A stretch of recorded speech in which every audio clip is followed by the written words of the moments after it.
Di lereng Gunung Merapi yang menjulang tinggi, tersembunyi sebuah rumah tua di tengah perbukitan yang sunyi. Rumah itu berdiri kokoh di atas tanah lapang, dikelilingi pepohonan rindang yang menjulang tinggi, seakan menutupi rumah itu dari pandangan mata. Udara di sekitarnya terasa dingin dan lembab, diiringi suara angin yang berdesir melalui dedaunan, seakan berbisik tentang rahasia kelam yang tersimpan di balik tembok-tembok tua itu. Rumah itu memiliki sejarah kelam yang tersimpan rapat. Konon, rumah itu pernah dihuni oleh seorang bangsawan kaya raya bernama Raden Mas Darmaji. Ia dikenal sebagai sosok yang kejam dan tamak. Raden Mas Darmaji menindas rakyatnya, merampas harta benda, dan melakukan berbagai kekejaman. Ia membangun rumah mewah itu dengan hasil rampasannya, dan hidup bergelimang harta. Namun, kesombongan dan kekejamannya mengundang amarah rakyat. Akhirnya, Raden Mas Darmaji dibunuh oleh rakyatnya yang geram. Sejak saat itu, rumah itu dihantui oleh arwah sang bangsawan yang marah dan dendam. Warga sekitar menjuluki rumah itu sebagai rumah tua di perbukitan angker. Mereka menghindari tempat itu dan tak berani mendekatinya. Mereka percaya bahwa rumah itu dihuni oleh makhluk halus yang berbahaya dan jahat. Cerita tentang penampakan dan suara-suara aneh di sekitar rumah itu terus beredar dari generasi ke generasi, membuat tempat itu semakin ditakuti. Anak-anak dilarang mendekat, dan orang dewasa pun enggan melewati jalan setapak yang mengarah ke rumah tua itu. Suatu hari, seorang pemuda bernama Arya, yang penasaran dengan cerita tentang rumah tua itu, memutuskan untuk mengunjunginya. Arya adalah seorang petualang yang suka menjelajahi tempat-tempat terlarang dan misterius. Ia ingin membuktikan kebenaran cerita tentang rumah tua itu. Ia juga ingin mengabadikan momen-momen menegangkan di rumah tersebut dengan kamera miliknya. Arya berpikir, jika memang ada hantu di sana, aku akan mengabadikannya dengan kamera dan membuktikannya kepada dunia. Arya berangkat dengan membawa peralatan kamera dan senter. Ia berjalan kaki menyusuri jalan setapak yang terjal dan berliku. Semakin dekat ia mendekati rumah tua itu, semakin terasa hawa dingin yang menusuk tulang. Angin berdesir di antara pepohonan, seakan berbisik tentang bahaya yang mengintai. Arya merasakan jantungnya berdebar kencang, namun ia berusaha untuk tetap tenang. Saat Arya sampai di depan rumah tua itu, ia merasakan hawa dingin yang semakin menusuk. Rumah itu tampak gelap dan menyeramkan. Jendela-jendela rumah itu tertutup rapat, dan pintu kayu yang usang tampak seperti mulut raksasa yang siap menerkam. Arya memberanikan diri untuk memasuki rumah itu. Ia membuka pintu kayu yang berat dan berderit. Bau apek langsung menyergap hidungnya. Udara di dalam rumah terasa dingin dan lembab. Arya menyalakan senternya, dan cahaya senter itu menerangi ruangan-ruangan yang gelap dan berdebu. Arya berjalan menyusuri lorong rumah yang gelap dan sunyi. Ia melihat perabotan tua yang berdebu dan berlumuran debu. Ia mendengar suara-suara aneh, seperti desiran angin, gesekan kayu, dan langkah kaki yang samar. Arya semakin penasaran dan takut. Ia terus berjalan, dan akhirnya sampai di sebuah ruangan yang lebih besar. Ruangan itu tampak seperti ruang tamu, dengan perabotan yang lebih lengkap. Di tengah ruangan itu, terdapat sebuah meja besar yang terbuat dari kayu jati tua. Di atas meja itu, tergeletak sebuah buku tua yang tebal. Arya penasaran dan mengambil buku itu. Ia membuka halaman pertama buku itu. Tulisan tangan yang indah dan kuno menghiasi halaman buku itu. Arya membaca tulisan itu dengan saksama. Tulisan itu berisi tentang kisah hidup Raden Mas Darmaji, tentang kekejamannya, dan kutukan yang menjerumuskannya ke dalam kegelapan. Arya membaca dengan seksama, tubuhnya mulai gemetar. Ia merasakan hawa dingin yang semakin menusuk, dan jantungnya berdebar kencang. Tiba-tiba, lampu senter Arya padam. Ruangan menjadi gelap gulita. Arya merasakan hawa dingin yang semakin menusuk. Ia mendengar suara-suara aneh yang semakin keras dan jelas. Suara-suara itu seperti jeritan, tangisan, dan tawa yang menyeramkan. Arya berteriak ketakutan. Ia berusaha untuk menyalakan senternya kembali, namun senter itu tak kunjung menyala. Arya merasakan sesuatu yang dingin dan basah menyentuh tangannya. Ia menjerit dan berusaha untuk melepaskan diri, namun ia tak bisa bergerak. Arya merasakan kekuatan yang kuat menariknya ke dalam kegelapan. Ia merasakan tubuhnya menjadi dingin dan kaku. Ia mendengar suara tawa yang menyeramkan di telinganya. Arya mencoba untuk berteriak, namun suaranya tak keluar. Ia terjebak dalam kegelapan yang mengerikan, di tengah rumah tua di perbukitan angker.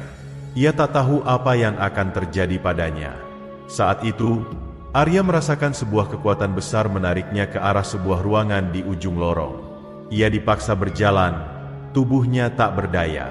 Ia melihat cahaya redup di ujung lorong, dan ia merasakan hawa dingin yang menusuk tulang. Arya sampai di sebuah ruangan yang luas dan gelap. Cahaya redup berasal dari lilin yang menyala di atas meja kayu tua. Di tengah ruangan itu, berdiri seorang lelaki tua dengan wajah pucat pasi. Lelaki itu mengenakan pakaian jubah hitam yang lusuh, dan matanya menyala-nyala seperti api. Arya mengenali lelaki itu. Itu adalah Raden Mas Darmaji, sang bangsawan yang kejam. Raden Mas Darmaji tersenyum sinis. "Kau datang, Arya. Aku sudah menunggumu." Arya mencoba untuk berbicara, namun suaranya tak keluar. Ia hanya bisa menatap Raden Mas Darmaji dengan rasa takut yang luar biasa. "Kau ingin tahu tentang rumah ini, tentang kisahku?" tanya Raden Mas Darmaji. "Baiklah, aku akan ceritakan semuanya. Tapi kau harus membayar harganya." Raden Mas Darmaji mendekati Arya dan mengulurkan tangannya. Tangannya dingin dan pucat, seperti tulang belulang. Arya merasakan hawa dingin yang menusuk tulang, dan ia merasakan tubuhnya semakin lemas. "Kau akan menjadi bagian dari rumah ini, Arya," kata Raden Mas Darmaji. "Kau akan menjadi penghuni selamanya." Arya menjerit, namun suaranya hanya samar-samar terdengar. Ia merasakan tubuhnya ditarik ke dalam kegelapan, dan ia merasakan kekuatan yang kuat menguasainya. Arya terbangun di tengah malam, tubuhnya berkeringat dingin. Ia merasakan jantungnya berdebar kencang, dan tubuhnya gemetar. Ia teringat mimpi buruknya tentang rumah tua di perbukitan angker. Ia menyadari bahwa mimpi itu bukanlah sekadar mimpi, melainkan sebuah pertanda. Arya memutuskan untuk kembali ke rumah tua itu, untuk mencari tahu kebenaran tentang mimpi buruknya.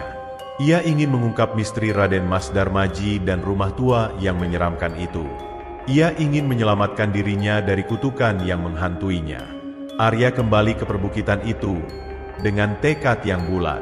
Ia membawa peralatan kamera dan senter yang lebih kuat. Ia berjalan dengan hati-hati, dan ia berusaha untuk tetap tenang.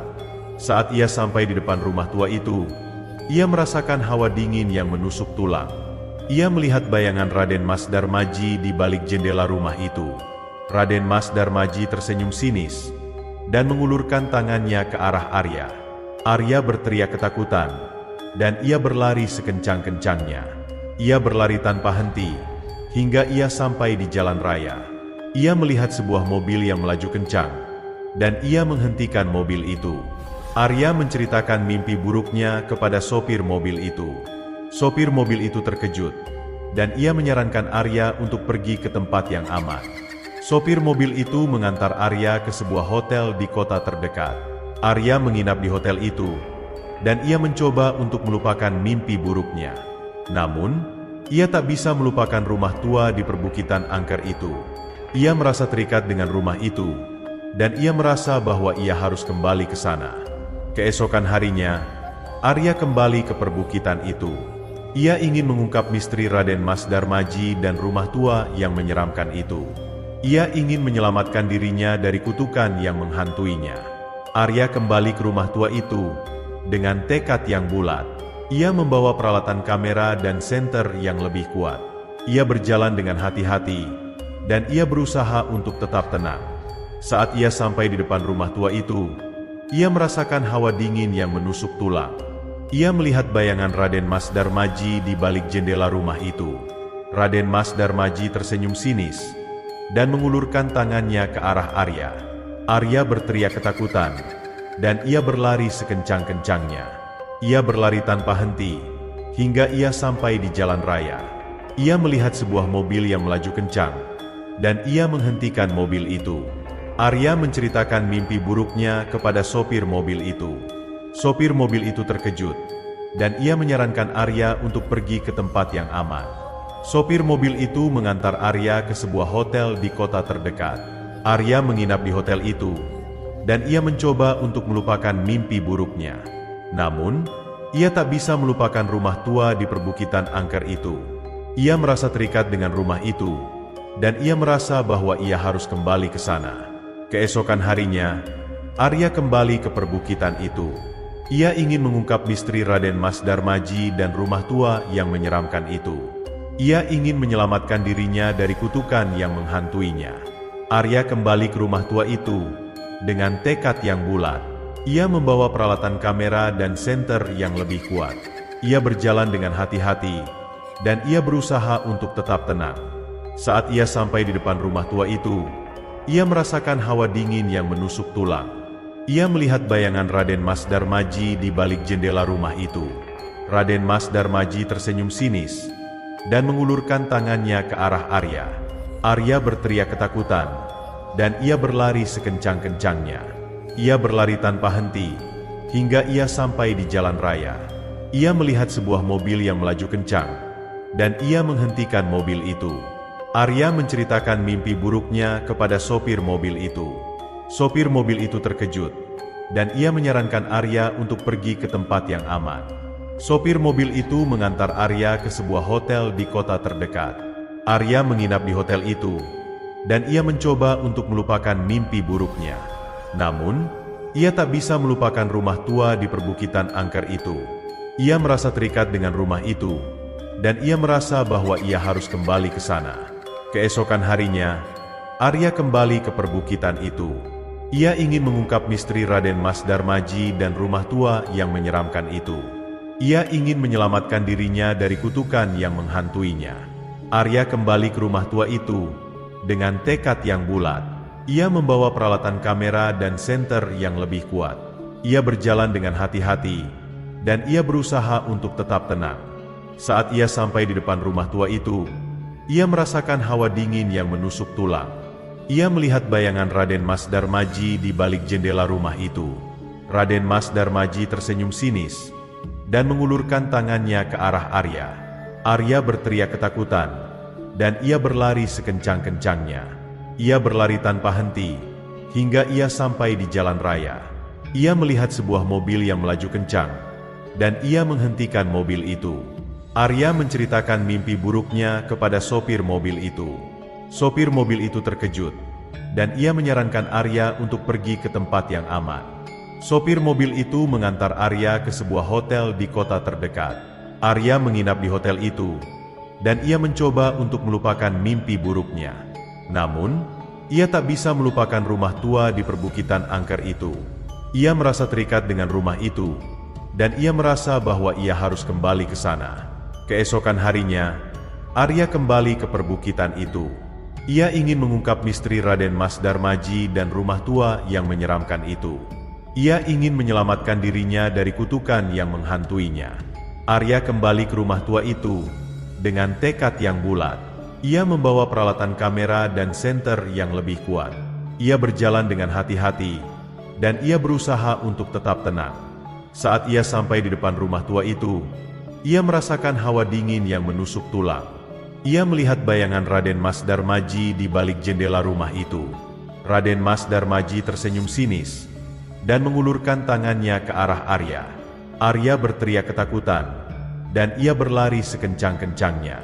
Ia berlari tanpa henti, hingga ia sampai di jalan raya. Ia melihat sebuah mobil yang melaju kencang, dan ia menghentikan mobil itu. Arya menceritakan mimpi buruknya kepada sopir mobil itu. Sopir mobil itu terkejut, dan ia menyarankan Arya untuk pergi ke tempat yang aman. Sopir mobil itu mengantar Arya ke sebuah hotel di kota terdekat. Arya menginap di hotel itu, dan ia mencoba untuk melupakan mimpi buruknya. Namun, ia tak bisa melupakan rumah tua di perbukitan angker itu. Ia merasa terikat dengan rumah itu, dan ia merasa bahwa ia harus kembali ke sana. Keesokan harinya, Arya kembali ke perbukitan itu. Ia ingin mengungkap misteri Raden Mas Darmaji dan rumah tua yang menyeramkan itu. Ia ingin menyelamatkan dirinya dari kutukan yang menghantuinya. Arya kembali ke rumah tua itu dengan tekad yang bulat. Ia membawa peralatan kamera dan senter yang lebih kuat. Ia berjalan dengan hati-hati, dan ia berusaha untuk tetap tenang. Saat ia sampai di depan rumah tua itu, ia merasakan hawa dingin yang menusuk tulang. Ia melihat bayangan Raden Mas Darmaji di balik jendela rumah itu. Raden Mas Darmaji tersenyum sinis dan mengulurkan tangannya ke arah Arya. Arya berteriak ketakutan, dan ia berlari sekencang-kencangnya. Ia berlari tanpa henti, hingga ia sampai di jalan raya. Ia melihat sebuah mobil yang melaju kencang, dan ia menghentikan mobil itu. Arya menceritakan mimpi buruknya kepada sopir mobil itu. Sopir mobil itu terkejut, dan ia menyarankan Arya untuk pergi ke tempat yang aman. Sopir mobil itu mengantar Arya ke sebuah hotel di kota terdekat. Arya menginap di hotel itu, dan ia mencoba untuk melupakan mimpi buruknya. Namun, ia tak bisa melupakan rumah tua di perbukitan angker itu. Ia merasa terikat dengan rumah itu, dan ia merasa bahwa ia harus kembali ke sana. Keesokan harinya, Arya kembali ke perbukitan itu. Ia ingin mengungkap misteri Raden Mas Darmaji dan rumah tua yang menyeramkan itu. Ia ingin menyelamatkan dirinya dari kutukan yang menghantuinya. Arya kembali ke rumah tua itu dengan tekad yang bulat. Ia membawa peralatan kamera dan senter yang lebih kuat.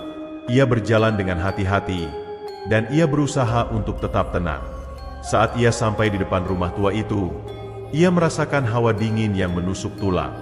Ia melihat bayangan Raden Mas Darmaji di balik jendela rumah itu. Raden Mas Darmaji tersenyum sinis dan mengulurkan tangannya ke arah Arya. Arya berteriak ketakutan, dan ia berlari sekencang-kencangnya. Ia berlari tanpa henti, hingga ia sampai di jalan raya. Ia melihat sebuah mobil yang melaju kencang, dan ia menghentikan mobil itu. Arya menceritakan mimpi buruknya kepada sopir mobil itu. Sopir mobil itu terkejut, dan ia menyarankan Arya untuk pergi ke tempat yang aman. Sopir mobil itu mengantar Arya ke sebuah hotel di kota terdekat. Arya menginap di hotel itu, dan ia mencoba untuk melupakan mimpi buruknya. Namun, ia tak bisa melupakan rumah tua di perbukitan angker itu. Ia merasa terikat dengan rumah itu, dan ia merasa bahwa ia harus kembali ke sana. Keesokan harinya, Arya kembali ke perbukitan itu. Ia ingin mengungkap misteri Raden Mas Darmaji dan rumah tua yang menyeramkan itu. Ia ingin menyelamatkan dirinya dari kutukan yang menghantuinya. Arya kembali ke rumah tua itu dengan tekad yang bulat. Ia membawa peralatan kamera dan senter yang lebih kuat. Ia berjalan dengan hati-hati, dan ia berusaha untuk tetap tenang.